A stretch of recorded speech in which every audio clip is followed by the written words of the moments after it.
Good morning बच्चों। आप सभी का हमारे चैनल एसएससी जीके हब में बहुत बहुत स्वागत है। बच्चों, आज के इस वीडियो सेशन में हम लोग हिस्ट्री से जुड़े हुए प्रीवियस ईयर क्वेश्चंस को देखेंगे जो कि एसएससी एग्जाम्स में पूछे जा चुके हैं। ये सभी प्रश्न वैसे प्रश्न हैं जो कि एसएससी के अलावा दूसरे एग्जाम्स में भी कई बार पूछे गए हैं। इनका संबंध केवल एसएससी से ही नहीं है, इनके पूछे जाने का जो दायरा है बहुत लंबा चौड़ा दायरा है। बच्चों, अगर आप एसएससी के अलावा दूसरे एग्जाम्स की भी तैयारी कर रहे हैं तो आपके लिए ये वीडियो सेशन काफी इंपॉर्टेंट होंगे।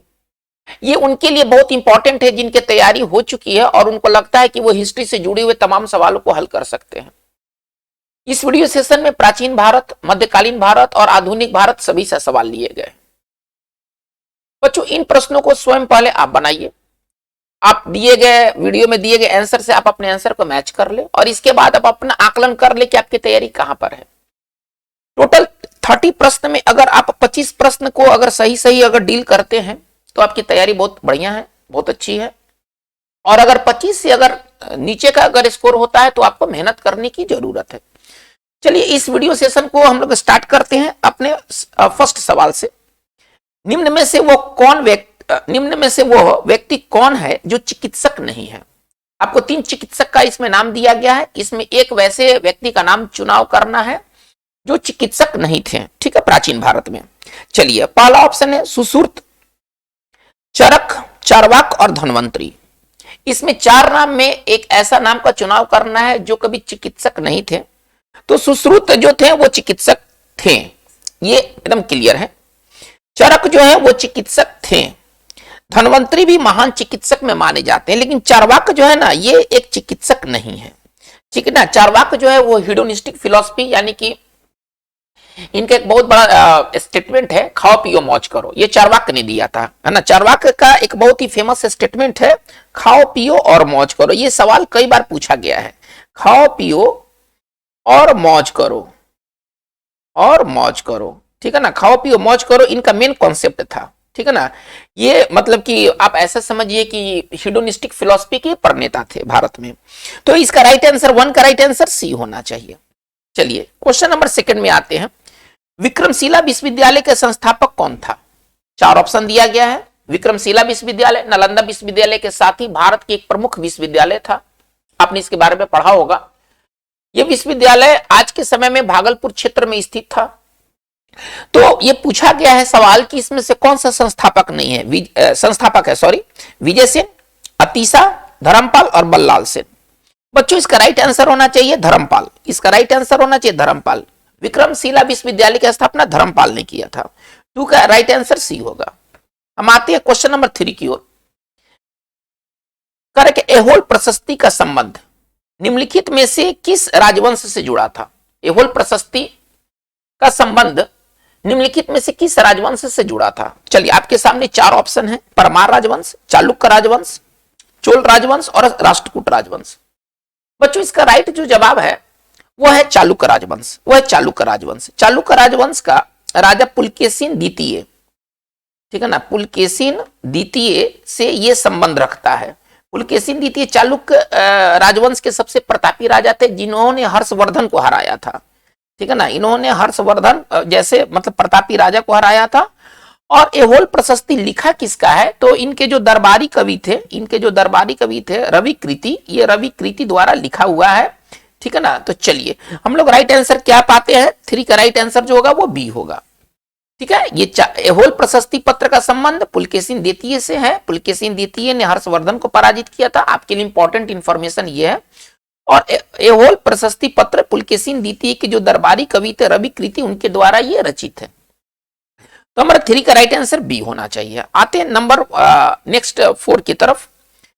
करे के निम्नलिखित मंदिरों में से चंदेल राजा किसे संबंधित है ना। मतलब चंदेल राजाओं ने किन मंदिरों को बनाया था? आपको दिया गया खजुराहो का मंदिर, तिरुपति मंदिर, रामेश्वरम मंदिर और बद्रीनाथ मंदिर।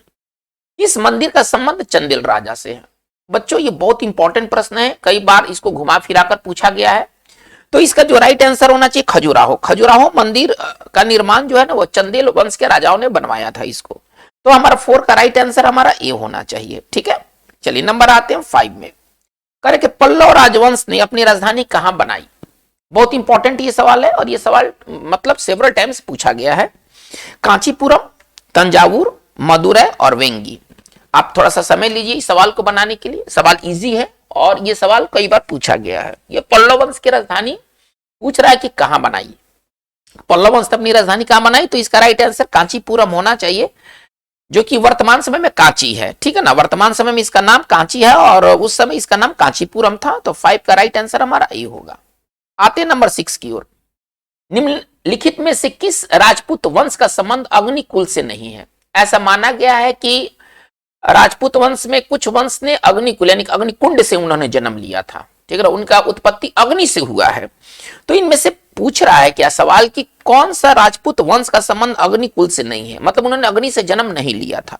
परमार वंश, चालुक्य वंश, प्रतिहार वंश और चंदेल वंश। बहुत इंपॉर्टेंट सवाल है ना। ये 4 राजवंश ने है ना अग्निकुल से अग्नि से अथवा अग्निकुल से उन्होंने जन्म लिया था। इसमें से 3 दिया हुआ है, एक इसमें है जो कि अग्निकुल से वो जन्मा हुआ नहीं है और वो राइट आंसर है चंदेल। वो राइट आंसर है चंदेल। 6 का राइट आंसर डी होगा। ये चंद्रवंशी थे, जबकि परमार, चालुक्य, प्रतिहार और सोलंकी जो चौथा है ना, जो चौथा जो है वो सोलंकी है। ये राजपूत वंश है। ठीक है ना, जिनकी उत्पत्ति माना जाता है कि इनकी उत्पत्ति अग्नि से हुआ है। ठीक है ना, परमार वंश, परमार जो चालुक्य और प्रतिहार और सोलंकी, इनकी उत्पत्ति अग्नि से मानी जाती है, जबकि चंदेल जो थे ना वह चंद्रवंशी थे। तो 6 का राइट आंसर हमारा डी होगा। आइएगा नंबर 7 में। बहुत इंपॉर्टेंट प्रश्न है और इंटरेस्टिंग भी प्रश्न है।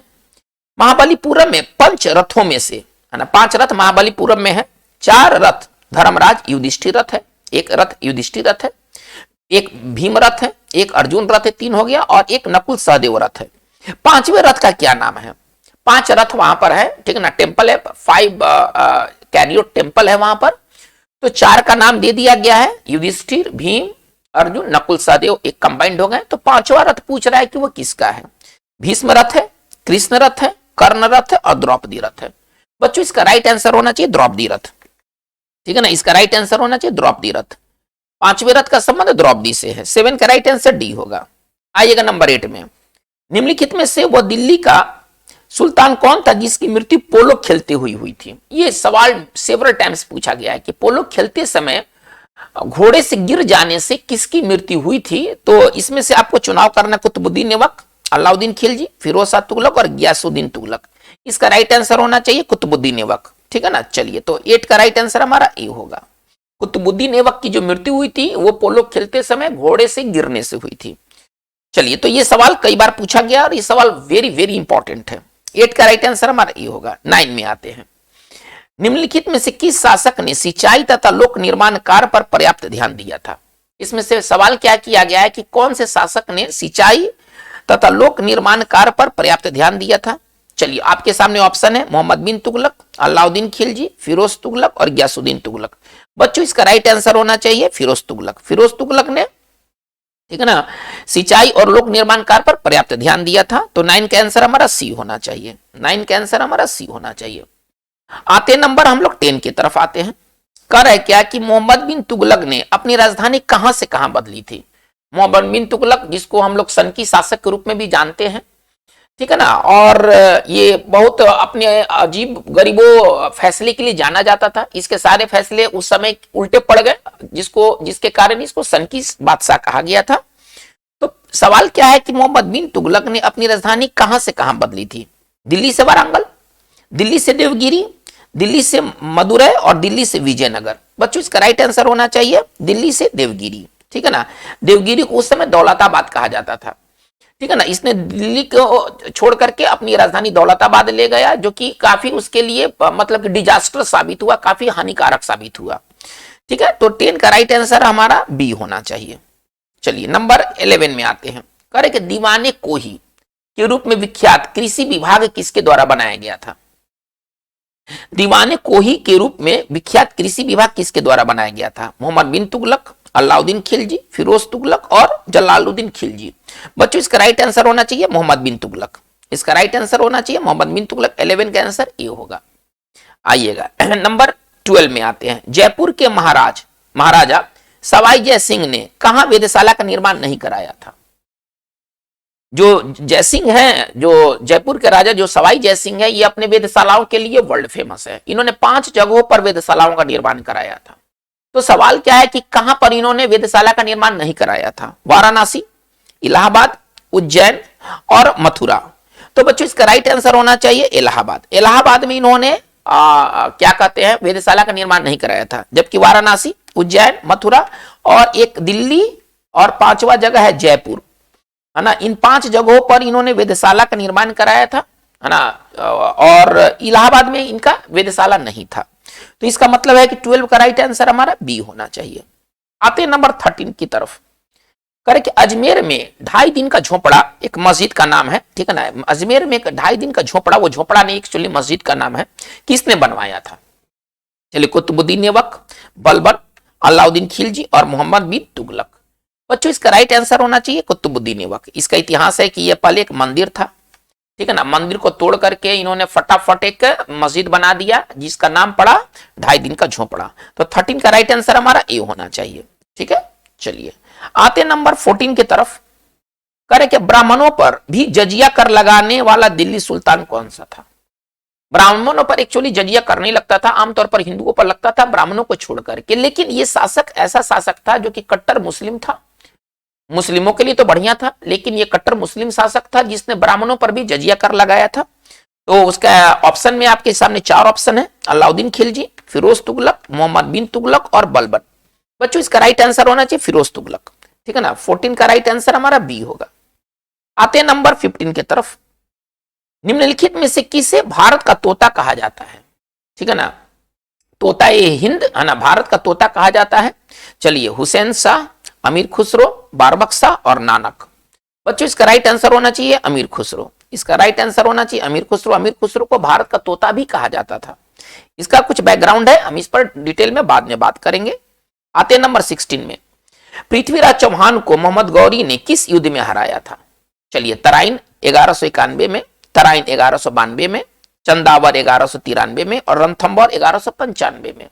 बच्चों इसका राइट आंसर होना चाहिए तराइन 1192 में, ठीक है ना। तराइन 1192 के युद्ध में मोहम्मद गौरी ने पृथ्वीराज चौहान को हराया था, जबकि तराइन 1191 की युद्ध में पृथ्वीराज ने गौरी को हराया था। लेकिन पुनः उसने अगले साल आक्रमण करके पृथ्वीराज को पराजित किया था।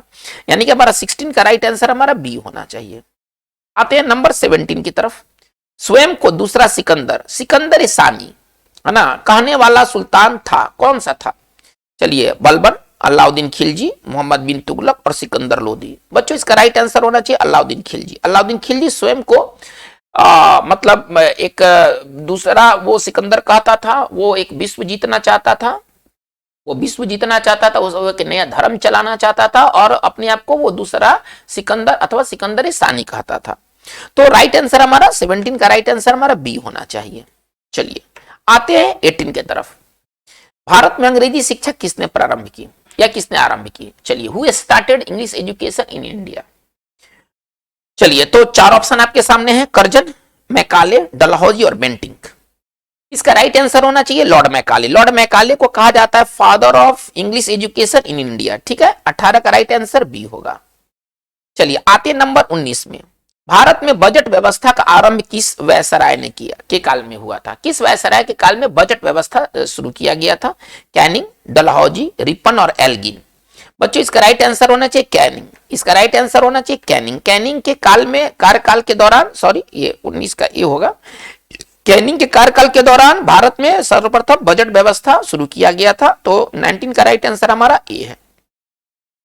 आते नंबर 20 में। मार्ले मिंटो सुधार किस वर्ष पारित हुआ था? ये एक फेमस सुधार था जिसका उद्देश्य कुछ अलग था। सुधार, ये कोई सुधार नहीं था, ये विभाजनकारी एक सुधार था। और ये जो पारित हुआ था ये 1909 ईस्वी में पारित हुआ था। इसको भारत सरकार अधिनियम के नाम से भी जाना जाता है। इसका दूसरा नाम है मार्ले मिंटो सुधार, ठीक है। तो 20 का राइट आंसर हमारा सी होना चाहिए। आइएगा 21 में। निम्नलिखित में से किसके द्वारा बंगाल का स्थायी मालगुजारी बंदोबस्त शुरू किया गया था, जिसको हम इंग्लिश में कहते हैं परमानेंट सेटलमेंट, है ना। इसको इंग्लिश में कहते हैं, इंग्लिश से बेहतर समझेंगे, परमानेंट सेटलमेंट। तो किसने बंगाल में परमानेंट सेटलमेंट को स्टार्ट किया था? चलिए, क्लाइव, हेस्टिंग, वेलेस्ली और कर्नवालिस। तो इसका राइट आंसर होना चाहिए वारेन हेस्टिंग्स। वारेन हेस्टिंग्स ने सर्वप्रथम बंगाल में परमानेंट सेटलमेंट की शुरुआत किया था, यानी कि 21 का राइट आंसर हमारा बी होना चाहिए। आते हैं 22 में, करे के सर्वेंट ऑफ इंडिया सोसाइटी के संस्थापक कौन थे? ठीक है ना, सर्वेंट्स ऑफ इंडिया सोसाइटी के संस्थापक कौन थे? है ना, गोपाल कृष्ण गोखले, एमजी रानाडे, बीजी बाल गंगाधर तिलक और बिपिन चंद्र पाल। बच्चों इसका राइट आंसर होना चाहिए सर्वेंट्स ऑफ इंडिया सोसाइटी के जो संस्थापक थे वो, है ना, वो गोखले थे, गोपाल कृष्ण गोखले थे। ठीक है ना, वो गोपाल कृष्ण गोखले थे। तो 22 का राइट आंसर हमारा ए होगा। आते 23 में, सन 1909 में पारित मार्ले मिंटो सुधार। देखिए उस प्रश्न का जवाब यहां पर भी है। सन 1909 में पारित मार्ले मिंटो सुधार का उद्देश्य क्या था? मैं जैसे कि पहले कह चुका हूं कि इसका एक जो मोटो था, इसका जो उद्देश्य था वो विभाजनकारी उद्देश्य था, यानी कि अच्छे उद्देश्य तो थे नहीं। तो चलिए, महिलाओं को राजनीति में लाना, ऑप्शन ए हुआ। असेंबली में भारतीयों का भागीदारी बढ़ाना, ऑप्शन बी हुआ। विश्व युद्ध में सहयोग के लिए भारत को तैयार करना, ऑप्शन सी हुआ। और पृथक निर्वाचन प्रणाली लागू करना, इसका ऑप्शन डी हुआ। बच्चों इसका राइट आंसर डी होना चाहिए। ठीक है ना, इसने हिंदू और मुसलमानों के बीच एक डिवीजन लाने का काम किया, मुसलमानों के लिए अलग उसने पृथक निर्वाचन प्रणाली स्टार्ट किया। तो 23 का राइट आंसर हमारा डी होना चाहिए। आइएगा 24 में, नए भारत का पैगंबर किसे कहा जाता है ना?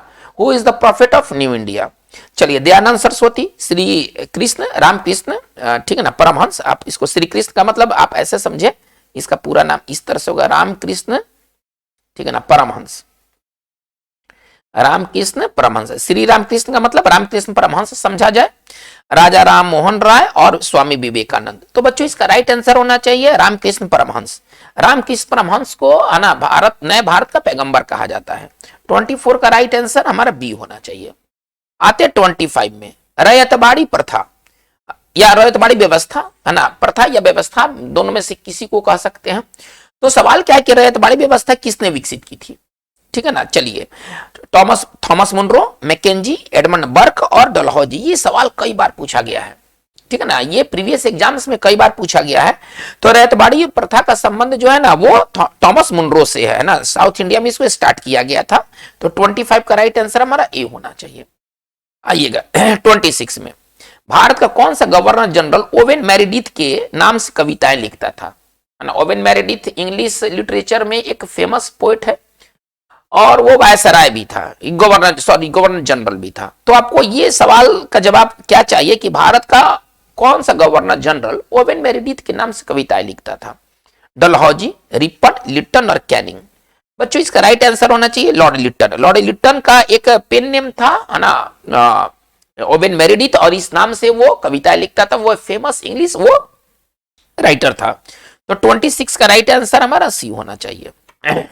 आइएगा 27 में, 1872 ईस्वी में भारत के वायसराय लॉर्ड मेयो की हत्या में की गई थी। किस जगह पर ये वायसराय लॉर्ड मेयो की हत्या किया गया था? है ना, पोर्ट ब्लेयर में, दीव में, दिल्ली में और कोलकाता में।